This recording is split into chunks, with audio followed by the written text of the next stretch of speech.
Hola Bitcoiners, bienvenidos de regreso a su calendario económico, la información que necesitan para arrancar la semana en Bitcoin. Como siempre, yo soy Mauricio acá en Leden y hoy es martes 28 de febrero. Esta semana tenemos un episodio bastante cargado con muy buena información para ustedes.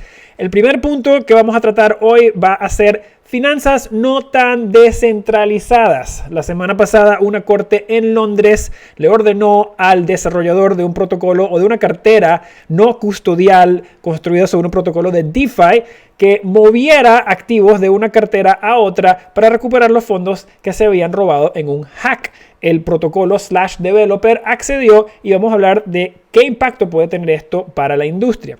El segundo punto que vamos a tratar es el reporte de ganancias de Coinbase la semana pasada, que nos dejó dos lecciones bastante interesantes.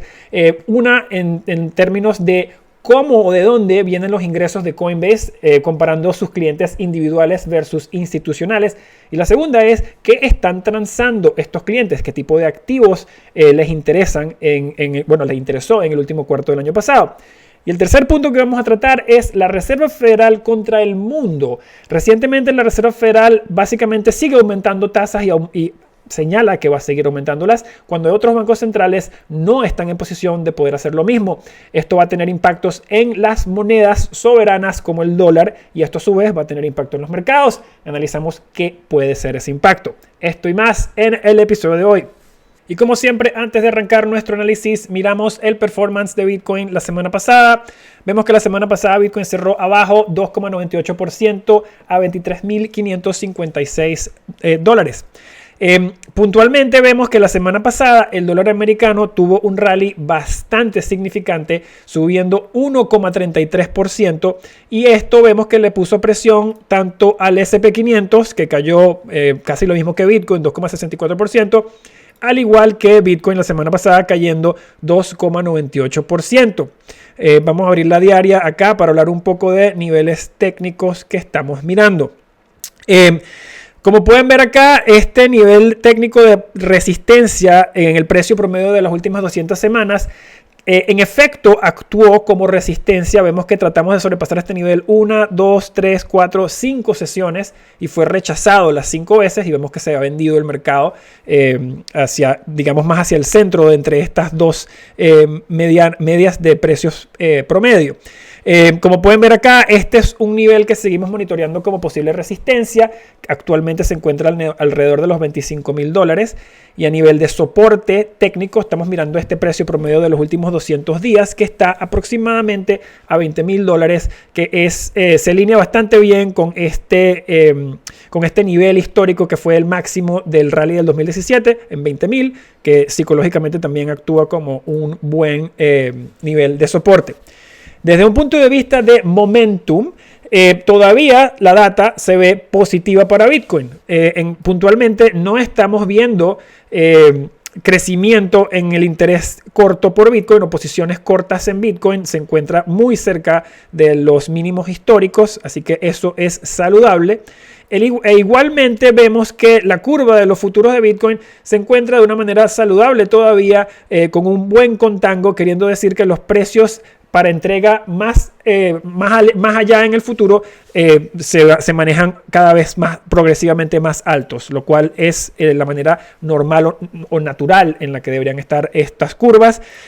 Volviendo al tema de niveles técnicos, recordamos que los niveles importantes que estamos mirando son el precio promedio de las últimas 200 semanas a 25,000 y el precio promedio de los últimos 200 días a 20,000 como posible soporte, resistencia y posible soporte. Y el primer punto que queremos tocar hoy es este tema de finanzas no tan descentralizadas. Y para esto vamos a referirnos al artículo que tienen en pantalla y vamos a hablar un segundo de qué ocurrió. Bueno, los fanáticos o proponentes de las finanzas descentralizadas y servicios no custodiales tienen un meme que es bastante popular que dice que el código es ley. Este decir se volvió popular en los círculos de finanzas descentralizadas en los últimos años recientes. Y este decir se refiere al hecho de que los reguladores o autoridades no pueden intervenir en el mundo de finanzas descentralizadas. Pues bueno, la semana pasada estos mismos proponentes se enteraron que la ley es la ley y que el código es otro lugar donde la ley también aplica. Y para esto pues tienen el artículo en pantalla y vamos a hablar un segundo, vamos a dar un poco de contexto y explicar qué fue lo que pasó. El año pasado un hacker explotó el bridge de Wormhole. Un bridge es simplemente un nombre o un puente, es un nombre o una nomenclatura que se le da a un exchange o intercambio descentralizado donde los usuarios pueden intercambiar los activos de un blockchain por los activos de otro blockchain de una forma programática sin tener que pasar por un exchange centralizado. El hacker utilizó este exploit para básicamente sacar o robar 308 millones, más de 308 millones de dólares en aquel entonces del bridge de Wormhole. Y luego transfirió los activos que había obtenido del bridge a través del hack y los puso en una cartera no custodial en un protocolo de finanzas descentralizadas que fue desarrollada por un grupo que se llama Oasis. Y para que quede abundantemente claro, Oasis no estuvo involucrado en el hack, simplemente construyeron la cartera descentralizada o no custodial, en el protocolo descentralizado. Acá tienen la noticia del bridge hace más de un año ya, donde ocurrió esto. Vemos que fueron 320 millones de dólares que fueron robados.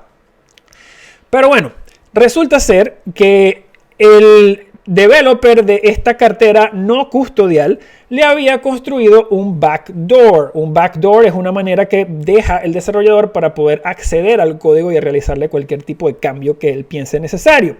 Y comentan que le dejaron este backdoor justo, o sea, en el evento de que hubiera habido un hack y el desarrollador tuviera que intervenir para arreglar la cartera.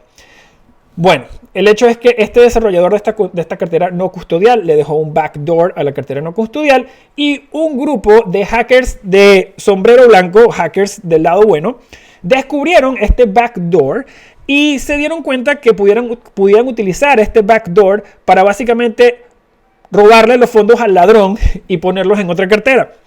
Bueno, los hackers de gorro blanco alertaron al equipo de Oasis y una corte en Londres ordenó que se utilizara este backdoor para transferir los activos de la cartera del hacker a una cartera que estuviera bajo el control de esta misma corte. Bueno, ¿qué significa esto? Del lado positivo significa que algunos sistemas legales pudieran darles algunos niveles de protección a ciertos inversionistas en el mundo de finanzas descentralizadas. El punto negativo es que va en contra de todo el punto de ser descentralizados y de la naturaleza o el ethos de las finanzas descentralizadas y resalta que tan pocos proyectos son de verdad descentralizados. El segundo punto que vamos a tratar hoy es que vamos a profundizar en el reporte de ganancias de la semana pasada de Coinbase y explicar o compartir dos lecciones o aprendizajes muy interesantes que nos dejó este reporte. El primer aprendizaje que nos deja es que a pesar de tener una gran presencia con inversionistas institucionales, Coinbase vive de sus clientes individuales. El volumen transado por instituciones representó el 86% de todo el volumen de Coinbase y eso fueron 125 mil millones de dólares. Pero solo le generó o contribuyó 13,4 millones de dólares en ingresos para Coinbase, queriendo decir que fue solo 4% del ingreso total por el periodo. Esto significa que en promedio Coinbase le cobró a un cliente institucional un punto base por transacción. Recordemos esto. Al opuesto tenemos a los clientes individuales. Estos clientes representaron solo el 14% del volumen transado a 20 mil millones de dólares en volumen, pero contribuyó el 96% de los ingresos brutos de Coinbase a 308,8 millones de dólares por ese periodo. ¿Qué quiere decir esto? Que en promedio Coinbase le cobró a los clientes individuales por transacción 1,5% por transacción. Para comparar, esto es el equivalente a cobrarle a un cliente individual más de 100 veces en promedio que lo que le cobran a un cliente institucional. El segundo aprendizaje que nos deja es que el 64% del volumen transado en Coinbase vino de trades en Bitcoin y en Ethereum, queriendo decir que los otros activos que Coinbase mantiene en su plataforma le trajeron solo el 36% de sus ingresos brutos para el cuarto. Para darles contexto, Coinbase maneja más de 200 monedas o activos en su plataforma al momento, queriendo decir que Bitcoin y Ethereum representan 32% cada uno respectivamente y que en promedio las otras 198 monedas representan 20 puntos base en promedio del volumen que les da Coinbase. ¿Qué quiere decir esto? Que Bitcoin y Ethereum son la gran mayoría del volumen de Coinbase y que las otras 198 monedas no llegan ni siquiera a una tercera parte del volumen, un poco más de una tercera parte del volumen. Y el tercer punto que queremos cubrir hoy es la Reserva Federal contra el mundo. ¿Qué queremos decir con esto? Empecemos. Cuando la pandemia del COVID frenó la economía de los Estados Unidos completamente en marzo del 2020, la Reserva Federal saltó y actuó. Bajó las tasas de interés al 0% e inyectó todo tipo de liquidez a su economía, directa e indirectamente. En este momento, cuando estaba ocurriendo esto en marzo del 2020, la mayoría de los otros países y bancos centrales a nivel mundial no actuaron con la misma velocidad y con la misma agresividad. ¿Y esto qué hizo? Esto resultó en que el dólar americano se debilitara desproporcionalmente relativo a otras monedas. Durante la segunda mitad del 2020, todo el mundo quería estar corto el dólar americano. Aquí está la fecha que estamos señalando. Esta primera burbuja amarilla es cuando la Fed anuncia que va a cortar las tasas de interés a cero. Y bien lo que pasa, el dólar se va por un barranco hasta abajo. Pero en noviembre del 2021, ya la economía americana estaba disparando en todos los cilindros y calentándose a tal punto que la Reserva Federal anunció que iba a empezar a ajustar su política monetaria al subir tasas de interés en un esfuerzo para contener la inflación. En este punto, el resto de la economía global todavía estaba sufriendo los dolores o los efectos de la pandemia y no estaba en una posición de empezar a subir tasas de la manera tan rápida y tan agresiva como la Fed. Y esto llevó a un gran rally en el índice del dólar americano entre noviembre del 2021 hasta octubre del 2022. Y esto es exactamente la segunda burbuja. Aquí vemos que se hace el anuncio y sin sorpresa el dólar americano comienza un avance parabólico que básicamente culmina acá en octubre del 2022. Esta gráfica, como ya les demostré, muestra exactamente cómo la correlación entre las tasas de interés, que es la línea naranja, y el precio del índice del dólar americano, que es la línea entre verde y rojo. Como pueden ver, cuando el Fed anuncia cortar tasas, el dólar se cae. Cuando el Fed anuncia que va a subir tasas, el dólar sube. Para demostrar esto incluso más, vamos a comparar las tasas de interés entre Estados Unidos, Japón y Europa. Como pueden ver, según la gráfica en pantalla, la línea azul oscuro es la tasa de interés del Banco Central de Estados Unidos. La línea azul claro es la tasa de créditos del Banco Central Europeo y la tasa amarilla es la tasa del Banco Central de Japón. Como pueden ver, el gobierno de los Estados Unidos o el Banco Central de Estados Unidos pudo bajar sus tasas más y más rápido que todos los otros bancos centrales y pudo subir sus tasas más y más rápido que todos los bancos centrales.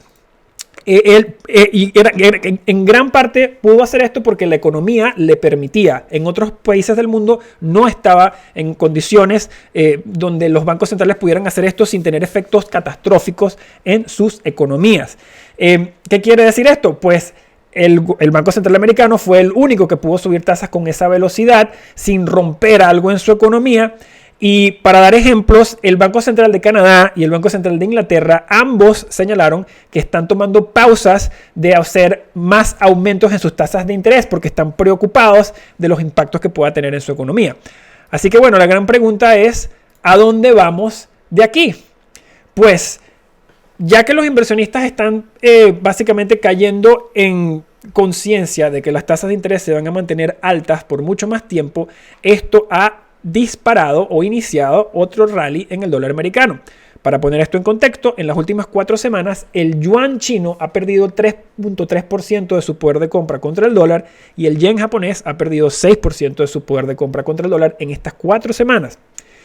Mientras los bancos centrales alrededor del mundo básicamente se rinden y dicen no puedo subir más las tasas, y la Reserva Federal sigue subiendo y las mantiene altas, esto muy probablemente va a seguir fortaleciendo el dólar americano, lo cual puede traer presión hacia la baja en el corto y mediano plazo a precios de activos, incluyendo Bitcoin y mercados capitales. Y como siempre cerramos con qué podemos esperar esta semana. Esta semana va a estar cargada con discursos de la Fed. Tenemos 6 discursos en el transcurso de la semana. También tenemos reportes de ganancias corporativas relevantes para Bitcoin, como lo son Canaan, el fabricante de equipos de minería de Bitcoin, y Grayscale, quien reportó ayer. El día más importante a nivel de data y eventos va a ser el día jueves, donde nos dan inflación y desempleo de Europa, y también tenemos discursos del presidente de la Fed de Minneapolis, Neil Kashkari, quien muchas veces habla de Bitcoin y de stablecoins en sus discursos. El resto de la información la pueden ver detalladamente acá en el calendario, que lo deben tener en su inbox, y lo pueden ver en el blog, pueden verlo en el link de los comentarios también. Con esto llegamos al final del show de hoy. Si disfrutaron, si aprendieron algo, les invito a que le den manito arriba, like, se suscriban al canal, lo compartan con sus amigos, con su familia, con quien sea que quiera aprender de Bitcoin. Y si no tienen una cuenta en Ledn, les invito a que visiten ledn.io y aprendan cómo podemos ofrecer los mejores créditos en dólares respaldados por Bitcoin. También tenemos cuentas de ahorro en dólares digitales en Bitcoin y nuestro crédito B2X para que puedas comprar más Bitcoin con el que ya tienes. Muchas gracias a todos, los quiero mucho y nos vemos la semana que viene.